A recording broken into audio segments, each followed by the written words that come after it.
Welcome to InterPartyConflict, the podcast where we answer your questions so you can have the best tabletop gaming experience possible.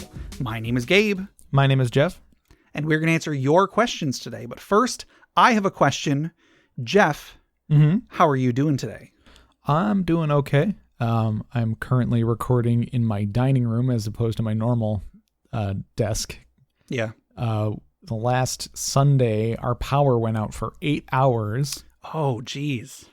And our unit does not have a sump pump, but our building does in one of the other units. And that sump pump went out, so we had a lot of water come up in our basement. So I had to move everything upstairs. That's awful. Yeah, it was pretty terrible. But luckily, it got bad, but it didn't really touch much stuff. It didn't damage much. It just barely was starting to touch some things along the edges because I had already cleared out the middle because I had gotten water come onto the storm drain before. Yeah. But luckily, the power came on right as it was getting real bad. So okay. We've been really lucky. Our house has never flooded. When we bought the house, I even asked, has this ever flooded? Because especially in this area, a couple of years before we moved back from Tennessee, there was a really bad flood over here. And so I asked about that. I was like, did this house ever flood then? And they said, no, we've never seen any signs of flooding, and it's never flooded since we bought it. So we've been very fortunate in that regard. Yeah, it's tricky, and especially in places like Michigan where, it's basically the land that our buildings, that are all of the condos that we live in, our buildings are built on practically a swamp. I don't know if it's technically a swamp, but it's overall it's been pretty good, but it's just this storm drain is getting clogged up with algae or something, and then because the power went out, that was the flood was because of the power going out, but it doesn't help that the storm drain is getting clogged up, so it's even harder for it to drain out. Yeah. But no major damage, just sort of, the floor got pretty wet, and because it's concrete, it kind of soaks up the moisture and then sweats it all out eventually. So it's just it's been humid and crap down there. That's why I don't want to set my computer up down there just yet until I get plus I kind of want to try and figure something out more permanent as far as dealing with the flooding. I might set up some form of flood prevention, putting you can basically put a pipe in your drain so that when the water level gets high, it's only going to go so high. Sure. I don't know how well that will work, but I'll figure it out. Yeah. So this is our third week of recording remotely. Yes. It's been a bit more work to edit, but I think quality wise, I think it's still been pretty good. Yeah. So last week was our April Fool's episode. Oh yeah, that's right. We've gotten varied responses to that, ranging from I didn't like it to, yeah, that was all right. I understand how that could be very disorienting. That was the point. Right. Yeah. That was the jape, I do feel bad for anybody who might have last week was the first episode they ever listened to. Oh, sure. There may have been a few of those. If so, if you're still listening, I don't need to apologize because clearly you liked it enough to keep listening. But to all the people who stopped listening, who are not listening to this episode, I am sorry. But I knew that going in. Sure. I wanted to do a thing, and I did it, and it was fun for me. There is some controversy behind April Fool's Day, but I feel something like that is it might upset a few people, but I don't think it's gonna outrage people. Sure, we still gave a full episode. Yeah, exactly. It was just backwards. Yeah. So I think as far as April Fools go, that was good. That we didn't want to do something too crazy to where it really upset people, especially in that time when people are already on edge. Well, so you say we didn't want to. I did have another thing I wanted to do for April Fool's Day that would have been a much worse episode, I think. Worse as far as what... I would have enjoyed doing it. I would have enjoyed putting it out. But as far as like content of the episode, we would have had a lot of angry people. But it would have been a lot more work and we didn't have time for it. So Sure, yeah. So next year. Yeah, put that in our pocket for next year. So yeah, it's we're still in this quarantine and still trying to get through. There's rumor going around that I might go back to work in a couple weeks. We'll see, I guess. Yeah. Yeah, I'm going to be going back to work this week. I don't really want to, but it's just, I do got to pay the bills and it's technically an essential business and all that. So. Sure. Well, if you ever want to record in person, that's fine. If you want to record remotely, that's fine. Whatever you want to do. I like at least practicing the whole distancing thing. Like it's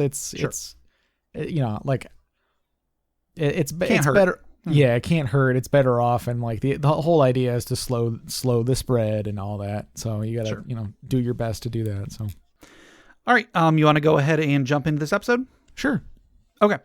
So Jeff, I want you to imagine that you have been given a hot tip. Okay. There's you have I don't know what it is. There's something, I don't know, something illicit that you're trying to buy or something that you can't buy in a normal store. Mm-hmm. And so you heard word on the grapevine that there's a place down this dark alley. And you even know that there's a password, and the password is apples. I don't know. So anyway, you go and you follow these instructions. You're wearing like a dark cloak. You pull your hood over your head and you're sneaking along. You duck behind a corner right as, I don't know, some guards are patrolling by, because apparently there's armed guards now. And you get down this alleyway and there's a very large door, and you knock 3 times. You can do the secret knock. It's just 3 knocks, but so you knock 3 times and then a little window slides open. And then you see a very large individual behind the door, and they say to you, what's the password? Apples. And they look down at you. They try to look, around the corner. The little window slides shut, and then the door opens, and then the person behind the door, a fairly large individual, this one has blue scales, and this person says, welcome to the Dragon's Horde.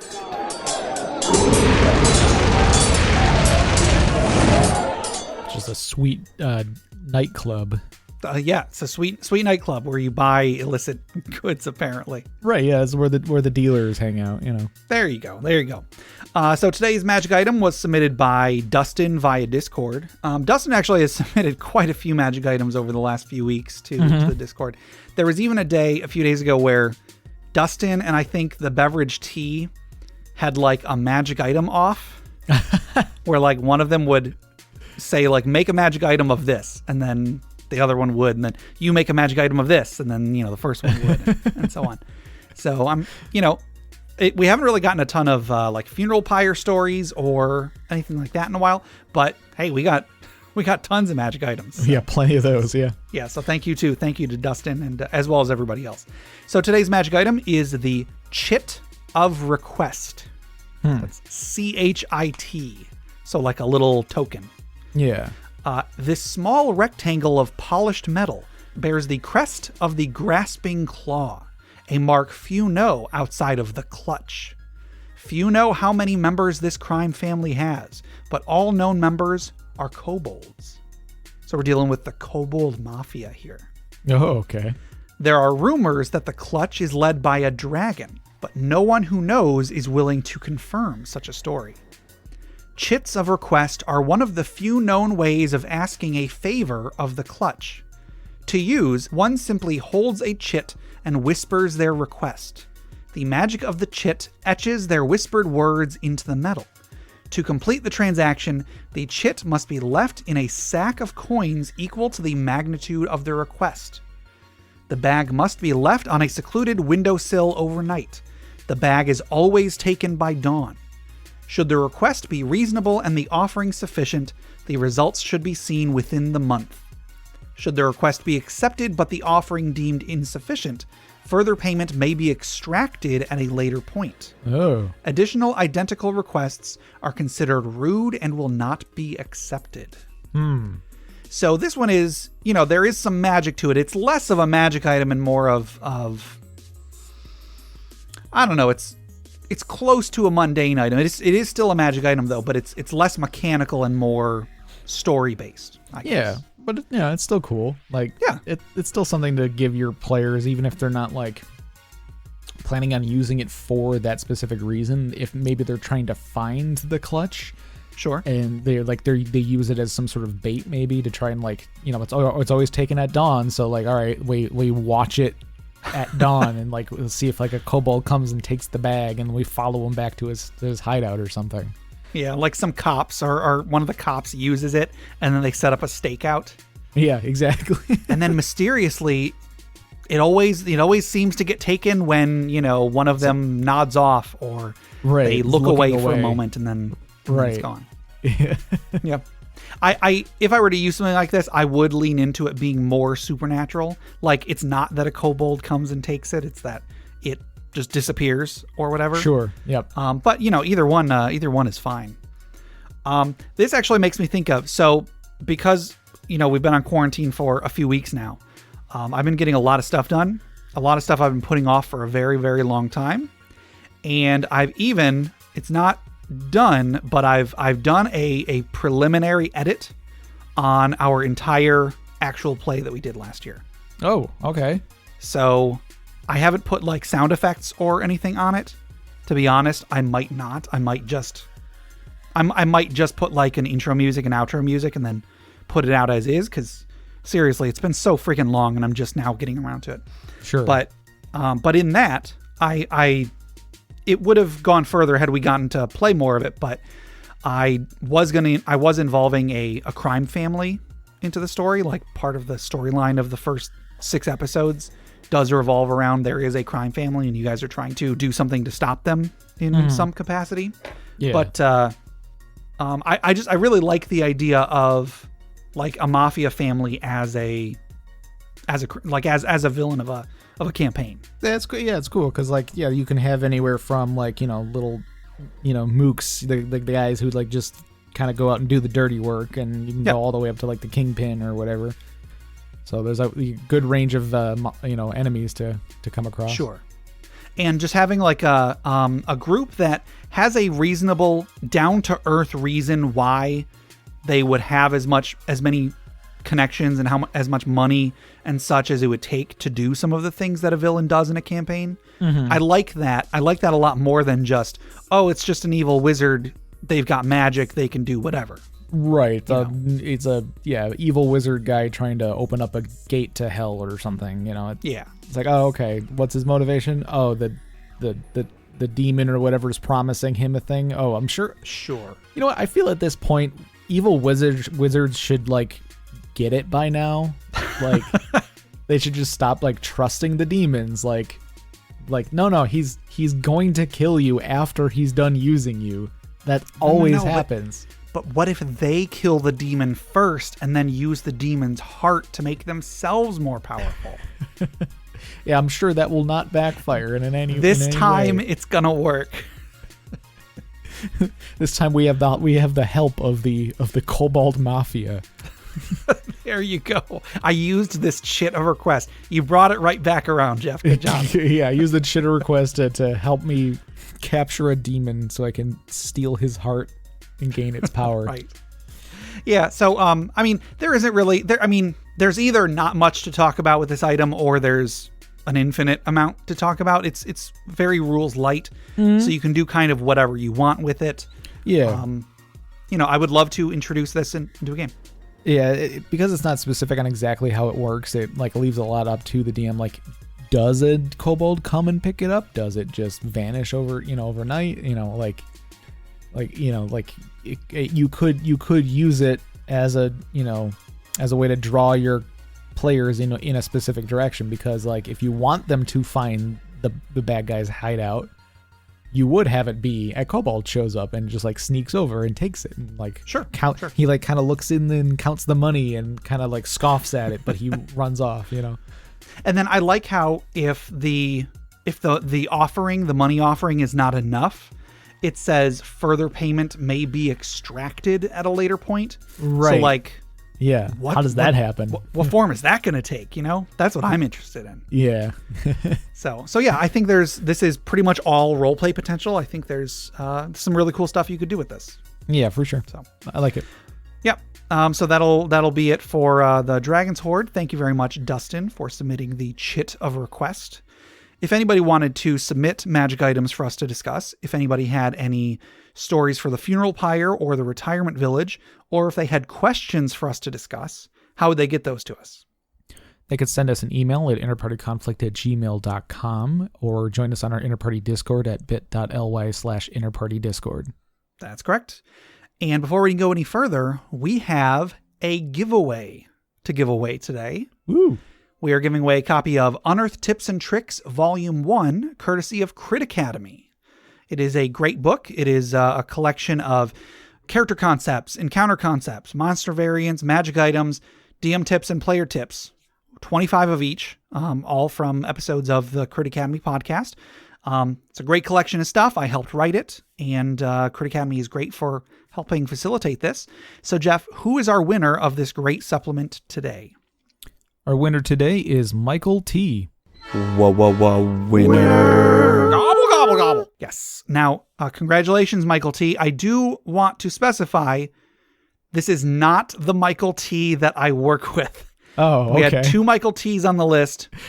One of them is the one that I work with. One of them is not. This is the one that is not. So if you are a Michael T and you work with me, you know who you are. You are not the winner, and I'm sorry. And it's funny because this is the one that has been, the Michael T I work with has been, before the quarantine was constantly being like, hey, Gabe, you should bump me to the front of the line. And I'm like, I'm sorry, we don't do that.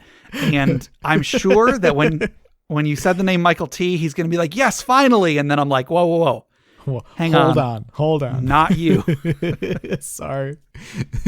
But in the meantime, the other Michael T, or let's actually say the true Michael T, is the winner this week. So congratulations, Michael T. You should be getting that in your email pretty soon. You should be getting something from me and then something from Crit Academy.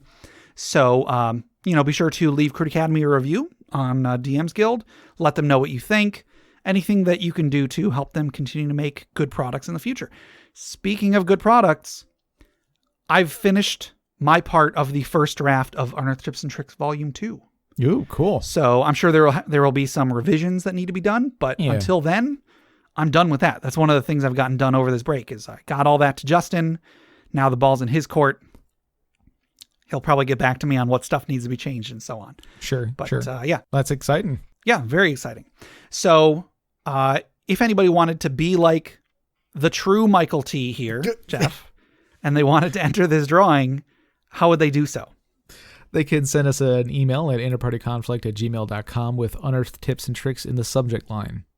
So thank you, Michael T. Thank you, Crit Academy, for helping facilitate this. Thank you to everybody else who has entered. I'm sure everybody will win eventually. We'll eventually run out of applicants.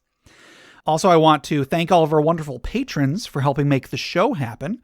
For anybody not aware, Patreon is an online platform where you can pledge to donate a certain amount of money per month to the content creator of your choice. I especially want to thank all of our patrons right now for sticking with us during this time. I know that for everybody, money is probably a little bit tighter than usual. So I'm very thankful to everybody who has continued their support. I think we just got a new patron either last week or the week before. I'm blanking on that. And also one of our other patrons increased his pledge so that he can take part in our Roll20 game that's going to be coming out in a few days. So yeah, huge thank you to everybody who's increased or added a pledge. Thank you to everybody who has maintained their pledge. We really, really appreciate it. Like I think we've said before, if anybody canceled their pledge, like I said, money is a little tighter than usual. We totally understand. No bad feelings there. But of course, thank you to everybody who's joined. Thank you to everybody who has continued. Anyway, so we have a Patreon at patreon.com/interpartyconflict if you'd like to check that out. We've got a few different tiers with different rewards. We've got fantasy fiction that I wrote a bunch of over the past couple of years, and I'm making some of them into audio formats. We should be getting something in that front pretty soon, if it's not out by the time that this episode has come out. We've got a monthly bonus podcast that we put one out just a week or so ago. And then also on the top tier, we've got a Roll20 game that we do every month. And I'm really excited about this one. We're playing through an Eberron game. The last one ended on a huge cliffhanger. So I'm really excited to see where it goes after this. More of a rope hanger, but yeah. Anyway. Yeah. So yeah, thank you to all of our patrons. And once again, if you'd like to help support the show and get some cool stuff in return, go to patreon.com/InterPartyConflict. And then one more quick thing, check out the other podcasts on the Crit Nation Fellowship. Justin, Ian, and Brandon are the hosts of Crit Academy at critacademy.com. They make new and reusable content for players and DMs alike every week. We've also got Brute Force and Ignorance, which is an actual play podcast on the network. And also check out D&D Character Lab. They're not making episodes anymore, but their old episodes are still out, and they are great. So go check all those out. Enough of that. Let's get into some questions. All right, our first question comes from Raul Alexis 1 on Reddit, and they ask, can anybody explain leveling up to me? Yeah, so I don't know if this was intended to be, can anyone tell me how to level up a character? Or if they were saying, can anybody explain to me what it means to level up a character? Mm-hmm. Or if they were asking, like, what is this in fiction? You know? Right, yeah. What exactly is leveling up, or like how does it work in in the universe for whatever game you're playing? So I figured we could probably cover all three of those. Yeah. So as far as like mechanics, like leveling up, like if you're talking D&D or in most tabletop, gaming RPGs, like it's fairly similar for most of them. Sometimes you'll have like a different like skill system, or maybe there's like a PowerPoint system or something like that. Yeah. Not PowerPoint presentation, but PowerPoints. Anyway. Right. But in D&D, in most cases, you're just going to be, checking up whatever class your character is, and there's usually there's a table that kind of tells you from level to level what what things you're gaining and what things what things you need to change and what things you need to pick from. So like there are some rules if you want to get crazy, but for the most part you just look at your class list, your class like level list, and kind of follow it there. Yeah. So like generally speaking, when you level up from gaining experience usually. Not every role-playing game uses an experience system. I know in something like you mentioned a points-based system. If you're playing something like Mutants and Masterminds, you don't really get experience. You just get like power points, which you use to buy abilities, and it's just like every X number of those that you get, you count as being the next level up. Mm-hmm. So with those, it's a lot more freeform. But in something like Dungeons & Dragons or Pathfinder, you're gaining experience every time you kill an enemy, whenever the DM gives out, if they give out like role-playing experience, whatever, usually at the end of a session, you'll get a number of experience points. And once you reach a certain threshold, at that point, you open up the book. Like Jeff said, you look at the list of abilities that your character gets, and then you go down to the next line. Yeah. So you'll usually get better at the things that you're good at. Occasionally, you might get better at the things you're bad at. You will get more hit points. That's usually a pretty big thing when you level up. Usually your base statistics will get higher eventually, every few levels at least. So generally speaking, a character gets more powerful as they level up. Not everything will. For example, in D&D, your armor class doesn't really level up doesn't really increase as you level up. In some cases it might. Yeah. But it's mostly because you got better armor, or you got a spell that gives you a better buff to your AC. Most of the time, your armor class is a thing that kind of stays where it is. Whereas your attack bonus will increase every few levels. Your hit points will increase every level. 4th edition was really interesting in that your AC did go up every 2 levels. Like every 2 levels, I think it was, you got a +1 to like basically everything. Right, yeah. Similar to proficiency bonus in 5th edition. There was... what was it even called? I'm blanking on what it was called, but in 4th edition, you basically just, every roll got half your level added to it. Mm-hmm. And it was, in some ways that made it pretty cool. Like, and that's, also including your armor class. I like how it was just a really simple, across the board, every character at this level has this bonus to everything. In 5th edition, it's, you get some of that, but it's also, well, you're either proficient in a thing or you're not proficient in a thing, and so on and so on. But I don't know, just different ways of doing it. So as you level up, generally speaking, you get more powerful, you get better at what you already do, and that's pretty much that. Mm-hmm. I guess if you were going to have leveling up be a thing in universe, how would you do it? Or would you? Well, because I guess this is probably the time to put my obligatory, I've said before, like, level and class and all that does not exist in universe unless you want it to. Right. Yeah. It's not required to exist. Like, the characters aren't necessarily aware of a class or, correct, their specific level. They might know that they're experienced, but they don't know I am, out of a scale of 1 to 20, I'm about an 8, Right. Yeah, like nobody in universe is going to be like, you're only a level 4 fighter. You can't take on that dragon. Right. Yeah. And like, thinking of like what the player characters go through even at like level 1 through 4, like, yeah, to a commoner, they might as well be a god, Oh, absolutely. So it's hard to kind of quantify that in character. Yeah. But I mean, like you could do that. You could put that system in there. You could. Like, yeah. There could be like ranks and classes. Like it could be like a heroes league sort of thing, and they get rated. Sure. There could be trainers that are specific to your class. Like I know playing video games. I remember back in the day in WoW, you had to go to your class trainer to learn all your new abilities and stuff. For anybody playing Classic right now, that's what it is. Yeah. So like you could do something kind of like that. Sure. And that actually, a lot of people do that. A lot of people, a lot of DMs, when their players level up, they don't actually gain the benefits until they're able to go back to town, meet with a trainer, and then level up. Mm-hmm. And, that's fine. That's not personally how I do it, but a lot of people do it that way. That I think that makes as much sense as anything else would make. That's a pretty common requirement, I'd say. Yeah.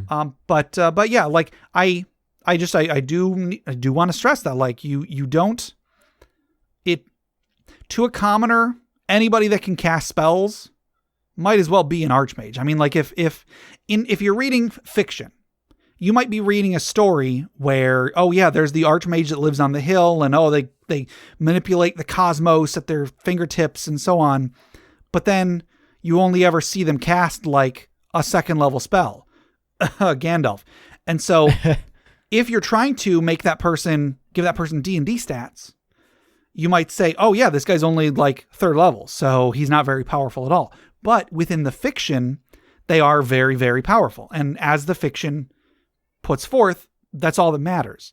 You also will see, there will be like, oh, a guy picks up a sword for the first time and then gets a lucky strike and then kills a dragon. Well, you could easily sit down and be like, oh, no, that dragon was, 30 feet long. So obviously that was an adult red dragon. So that means it was a CR 15. So that guy picked up a sword for the first time. So he was clearly only level 1. There's no way that attack should have been able to do it. Or that guy, even though he picked up a sword for the first time, is clearly a 20th level fighter. Like neither of those is right. Yeah. Like, the fiction is one thing. In the fiction, a commoner can pick up a sword and kill a dragon if they get lucky. In stats, that's simply not possible. Okay, maybe you could include like a triple 20s insta-kill rule or a critical hit chart or whatever. But by the rules as written, there is not an easy analog for those. That's why I say, if you are making a character and story-wise, you just picked up a sword for the first time, that can be your backstory, even though mechanically you are a 10th, 12th, 15th level fighter. if you're just making the character, if you're starting a high level campaign, maybe it is that your character just started adventuring. You don't have to have many years of adventuring to get to level 15 or whatever, unless the dungeon master says you have to. Yeah. Similarly, like the general of the army could very well be a first level fighter. Right. There isn't a requirement that they have to have had all these stats to go with the story. Yeah. I've definitely wanted to play characters that are basically like seasoned, warriors, but like, you start them off at level 1, but like they're an old, war torn, soldier. Yeah. Like how do you figure that out? It's like, yeah, he's level 1. He can't really do much, but like, maybe it's like, okay, he's old and he's out of shape or something, Sure. If you do want to play this type of character, it's probably a good idea to come up with a reason why they are not super skilled and, amazing and everything. Mm-hmm. Like, for example, if you wanted to play an archmage that lost all of their power or something, that could be cool. You could play a first level wizard that was an archmage, but for whatever reason now they're, they can't cast any of their spells anymore. They've only got a spell book with first level spells in it. Sure. You can rationalize that if you want, but there isn't anything. There's nobody stopping you. There shouldn't be anybody stopping you from making a character that was once a quote unquote high level caster, even if now they're only first level mechanically. Yeah. So. Oh wow, you're the famous space bounty hunter, Samus Aran. Like I've heard so much about all of your crazy equipment that you have. You can like turn into a ball and stuff. You got like all these super rockets and everything. What happened to all those? Oh yeah, I just started a new game. It's right. it's the next. It's I'm the in the sequel now. Yeah, I'm in the sequel now, so I have to start over again. Yeah. Like that's my character's backstory. Is I'm playing the sequel of the game that is my life. Sure. So yeah, leveling up doesn't have to be a thing in universe within the story. It could be that you literally just you kill a dragon and then poof, I have like 2 more inches of chest thickness now because I have more hit points. or it could not be. Wait, Gabe, stop the podcast. What? Hold on. Should I have picked a different attribute? I'm not talking about boob size, Jeff. I know, but it's just the words poof. Now I got 2 more inches of chest. Because if somebody goes to stab you in the chest and your chest, you can't see it, but I'm making a motion with your hand. If your chest comes out to here as opposed to out to here, that could mean that you have more hit points. Fine, I'll cut this part. I'll think of something better to say instead. No, it's good. Keep it. I'll decide later whether to keep that in. Oh, sure. So I don't know. It doesn't have to be a thing in universe, but it can. In fact, maybe if you want to make it a meta thing, if you want the part of the world that you're building to be sort of a meta commentary, that's kind of what Travis McElroy has done with the current campaign of the Adventure Zone. He, I guess, at some point decided he wanted to run D&D because they stopped running D&D a while ago. He wanted to run D&D, but he wanted to take some of the stereotypes of D&D and then come up with a reason for why that exists in universe. So like with him, It's heroes and villains.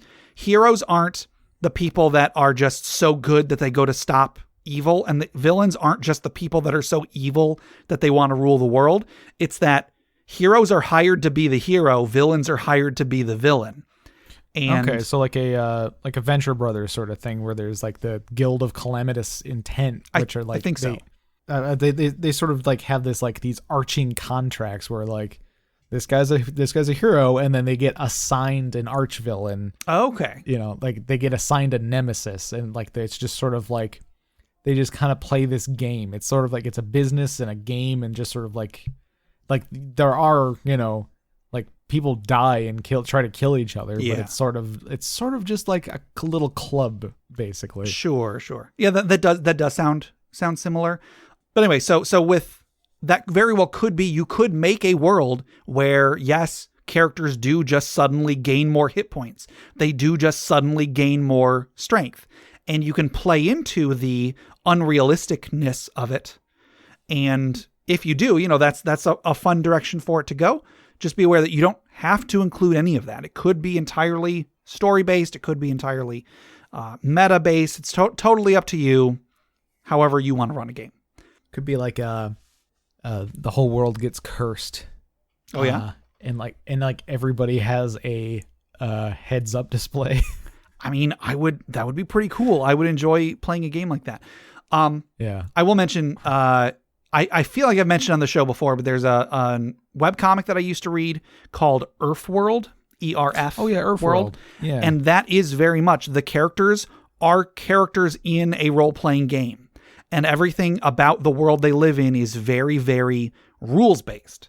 Like, if you're in a city and you do not have enough move left, move just being a stat that everybody has, basically at the end of a day, you cannot leave the city. If you walk to the edge of the city, you'll just hit an invisible wall because your side, your faction doesn't have the power to move any more units from one hex to another hex. And right, I gotcha. They even play with the fact that time moves differently in different hexes. One day spent in a hex where nothing happens might only take 10 minutes of in-universe time.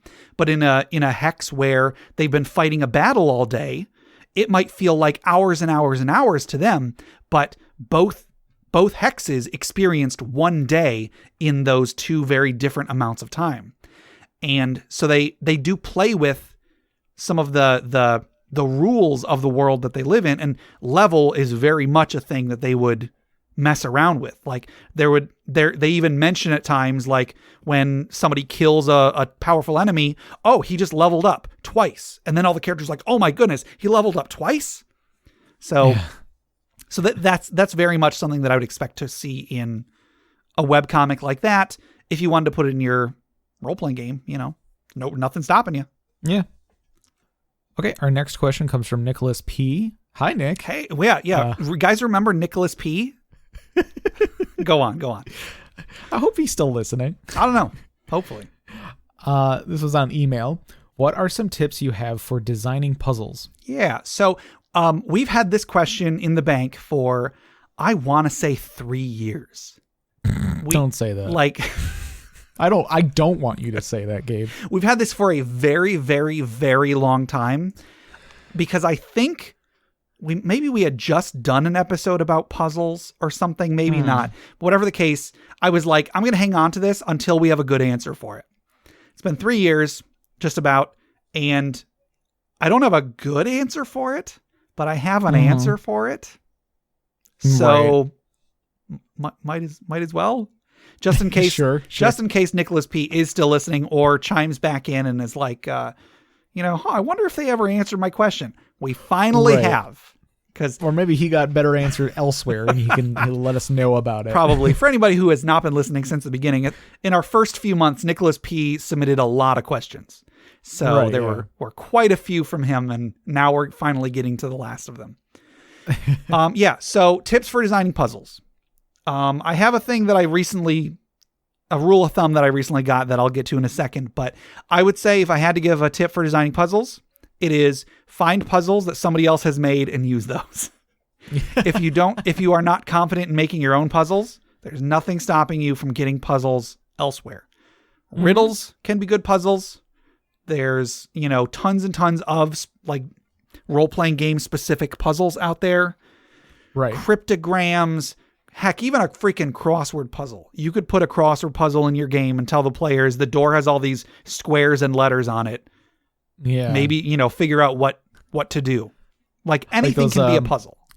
Those sliding tile puzzles where there's like one missing tile, but you got to like slide it all to get a picture, right? Yeah. A Rubik's Cube could be a puzzle. Right. Yeah. You just put a Rubik's Cube on the table and say, there's a door in front of you. It's got one of these thingies. Yeah. What do you do? A few months ago, I 3D printed a little puzzle box that in order to get to the inside, you have to do some things with the box. I meant to use that for a library game, and then all the library games got canceled for the foreseeable future, but because the library's closed. But something, a trick box could be a puzzle. There just about anything can be a puzzle, but somebody on Facebook by the name of Hugh G. He was in a Facebook D&D Facebook group that I'm in. He gave what he called the rule of 3 threes. Is what it was. Okay. And it is 3 paths to surpass obstacle, 3 clues per path, 3 ways to discover or decipher each clue. Okay. So it's definitely, it's going to be some work because that is 27 things to come up with, I guess. But all right. What they're saying, because I think we did cover puzzles in the past, and I think this is something we said, always have there be multiple ways to get past it. There might be one that is very quick and straightforward. However, it is the hardest. Then there might be one that is a little bit easier, but would be more work. And then one that is very easy, but is the most work or would have the most hazards and so on. So in this case, 3 paths to surpass the obstacle. Each path has 3 clues. So maybe not necessarily like clues, because if it's that, well, there's like 3 doors we can go through, which one is it going to be? Maybe each of those doors has 3 indicators for which one it might be. Maybe this one looks like it's the good door, but it's got, I don't know, a symbol that means a demon that's like devoted to a demon or something. But then there's another symbol that means something else. Then another symbol that means something else. So there's different ways that players can interpret those clues, and then so on and so on. So 3 paths to surpass the obstacle, 3 clues per path, 3 ways to discover or decipher each clue. The rule of 3 threes. Rule of 3s, and then 3 of those. Sure. Now, if there were 3 rules of 3 threes. 3 rules of 3? Oh, that's gosh. something else. All right. So yeah, I don't really have much else for this one. If you have anything, Jeff, feel free. Really, it's just you look up cool like room encounters, like not necessarily like having anything to do with monsters, but I've heard of some like cool like sort of trap rooms and like puzzle rooms and things like that. Those can be kind of neat. Yeah. Really, like you could take ideas from anything, like video games and stuff. There might be some ways to like. I think I remember one of the first things I remember doing for D&D was turning some of the dungeons from Ocarina of Time into D&D like dungeons on grid paper. Like I drew it out on grid paper and like worked out how like all the like the traps and like all like the puzzles and stuff worked. When you said that, the first dungeon that I thought of was the dungeon in Ocarina of Time where you have to rotate part of the level. The forest temple, I think there's like a switch you hit that the next room will be rotated 90 degrees. Right. Yeah. And so now you're walking on the wall or the ceiling. Yeah. Yeah. It's like, it's kind of like spiraled at one point. And then it kind of like uncorkscrews it. Yeah. And then you end up, when you go to the far end of that hallway, it ends up on a different side of the room. Yeah. So yeah, that'd be pretty cool. Yeah. I think there's another part of that same dungeon where you're like, it's towards the end where you basically have to like rotate this room and it opens up different, like there's openings in the room that as you rotate it reveals different pathways. Yeah. I guess it is important to clarify that not every task is a puzzle. A lot of game designers, like video game designers, didn't get that memo. They will be like, the key is over there. Go get the key and then open the door. And they try to pass that off as a puzzle. Going to get a thing to open the door, if there isn't any sort of thought involved, isn't a puzzle. That's just a task. It's game content. That's more hours they get to put into their game. It's like, see, this hour takes 60 hours. This game takes 60 hours to beat. Therefore, it's a good game. Sure. So what I would say is start with a task. Think to yourself, okay, there's a locked door. The players need to get a key from over there to use it to open the door. But obfuscate it. And what I mean is, if there's just a simple task, try and come up with a way that the players have to figure out which key is the key. And then maybe they have to figure out where they have to go to get that key. And then once they get the key, how do they use the key to open the door? Maybe it's not just a key that they put into a keyhole. Maybe the key is a block that they put into a sliding block puzzle or something like that. So don't just be like, oh, the door is on the left side of the dungeon, the key is on the right side of the dungeon. That's not a puzzle. That's a task. That can be a puzzle, though, if you make it a puzzle. So, Yeah. I don't know. I don't know if anything we said just now was at all helpful. But again, let me just leave with you the rule of 3 threes, 3 paths to surpass obstacle, 3 clues per path, 3 ways to discover or decipher each clue. Yep. Take it and go. Or just use somebody else's and flavor. That is the simpler answer. Just look online for puzzles. Yeah. All right. Well, that'll do it for our regular questions for today, but we do still have our social media questions. Our last social media question was, have you ever played in an RPG campaign centered around a pandemic of some sort? Do you recall what your answer was, Jeff? I remember referencing like the Age of Worms, like the Kios worms or the spawns of Kios, but I don't know if that was more of a pandemic and just sort of a thing that was happening. Yeah, I don't know if I would call that a pandemic, but I don't know. I guess if somebody wanted to, they could.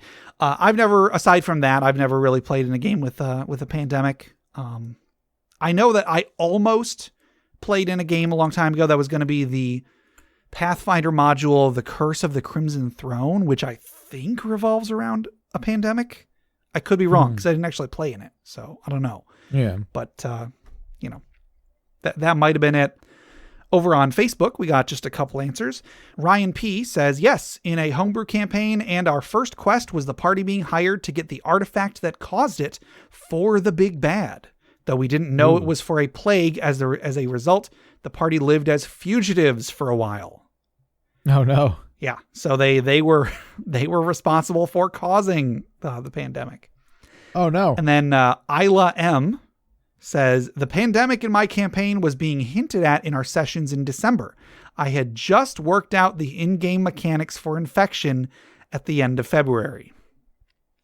So, bad timing, I would say. Sure.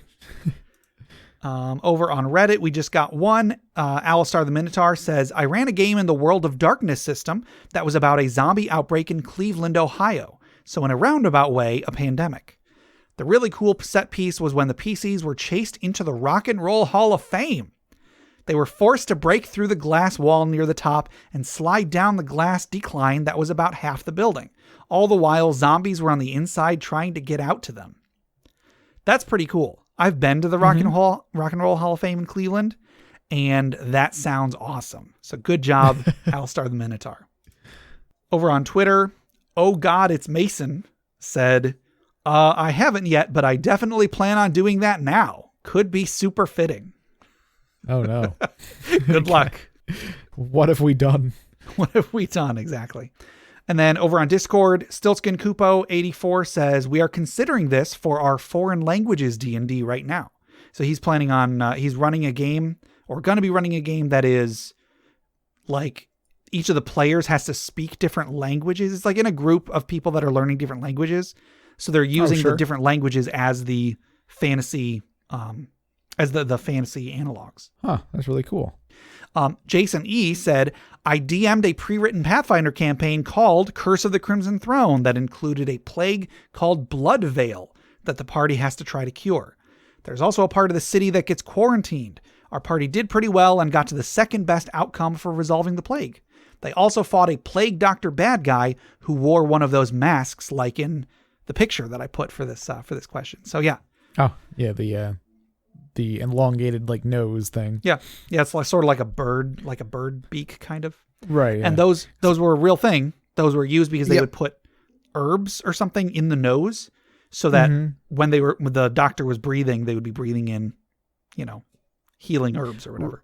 Right. Yeah. Also because it probably smelled bad. Well, yeah, I think it was like a combination of, or at least from every time I read about these things, it's like they put like herbs or incense or something in the nose so that they don't have to, smell the rotting flesh basically. Sure.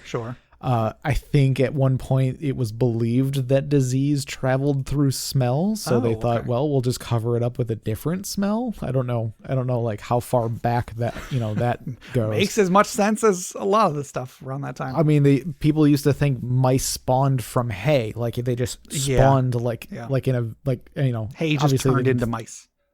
Right, yeah, they were just like, okay, mice just kind of just created from nothing. Well, not from nothing, from hay. They didn't, reproduce. They just sort of showed up. Well, hey, they were doing their best. All right.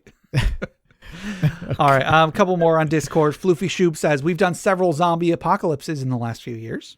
I figure that's probably a pretty common one.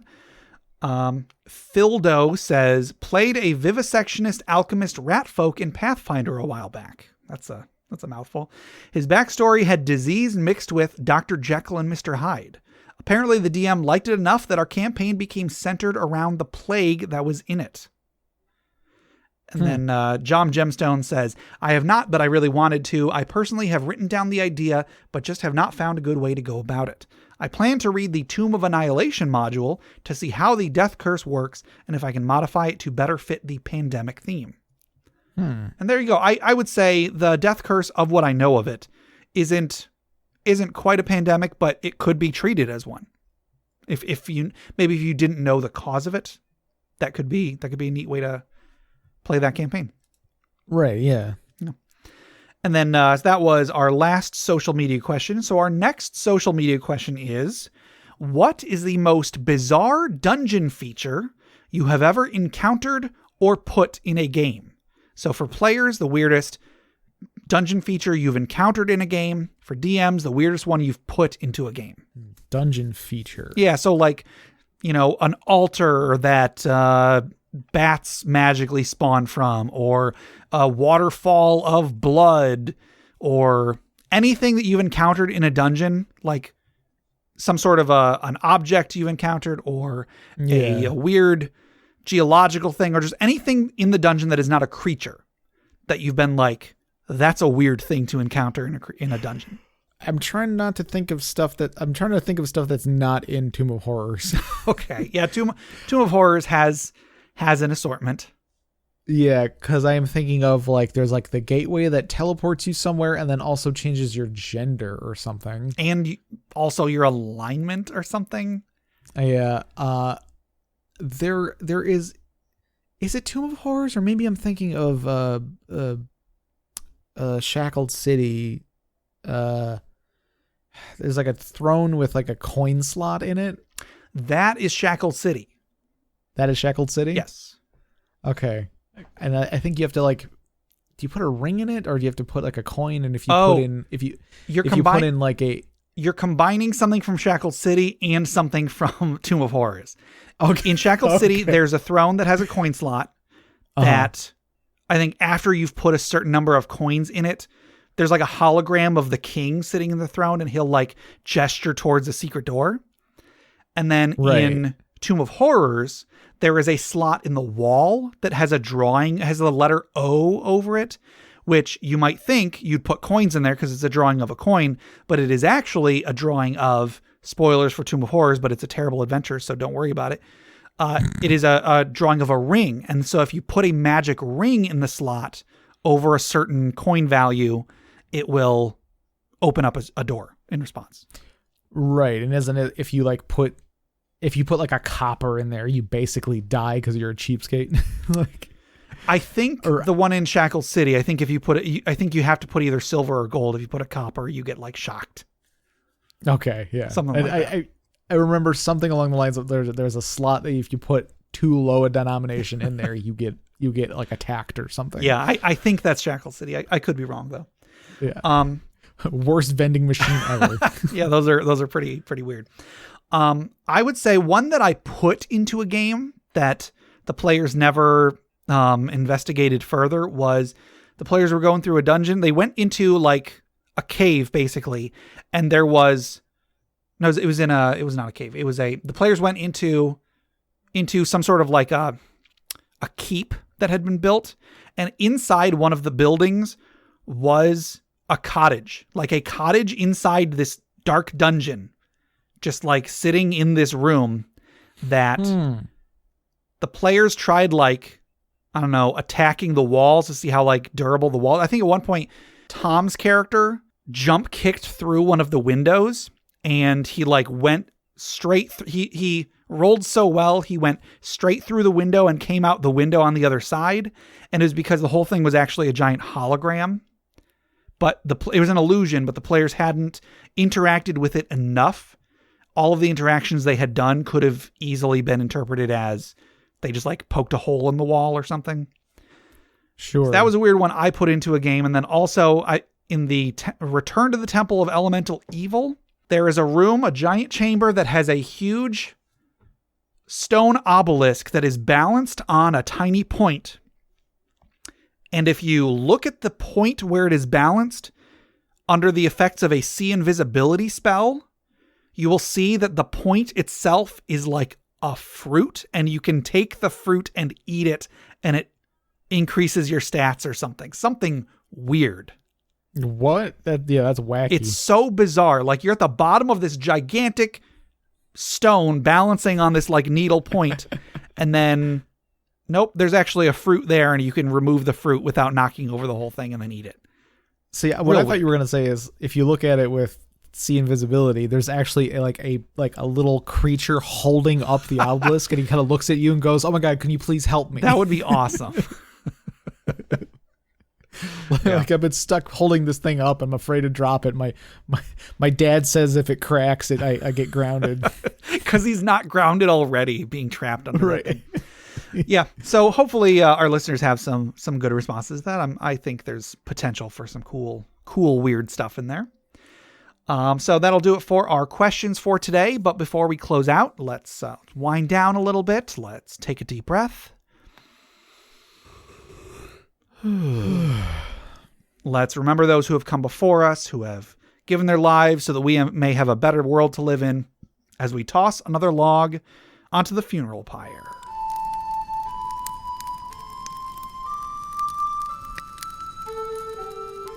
All right, today's funeral pyre story was submitted by Lobelia777DM on Reddit. And Lobelia777DM says, my character thought it would be a good idea to dimension door 500 feet above a kraken because she wanted to try and hit it with her own body as a projectile. This did not work. She got reincarnated from an Aasimar to a tiefling. Okay. So, yeah, that sucks to begin with. And then that also sucks, the last part too. What if I just body slam it from 500 feet? Yeah. I don't know. If you've ever thrown a watermelon off of a building or something, not that I have, but if you ever have, you might notice that the watermelon takes a good deal of damage too. Right, yeah. The watermelon, this kills the watermelon. Yeah. If you've ever thrown a watermelon off a building onto a trampoline, which then bounced and hit somebody's car, you might have noticed. That's very specific. Is this a thing that happened? It's a reference to The Office. Oh, okay. So yeah, that's not good.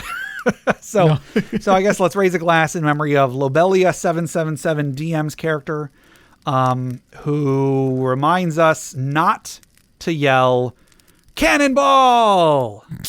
Clink. All right, so that'll do it for today. To submit questions for us to discuss, items for the Dragon's Hoard, or stories for the funeral pyre, please email us at interpartyconflict@gmail.com.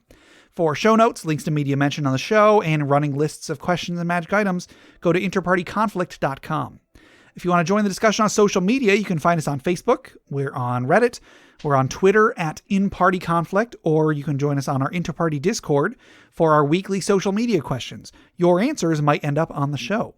Check us out on iTunes, Google Play Music, Stitcher, YouTube, anywhere you download podcasts.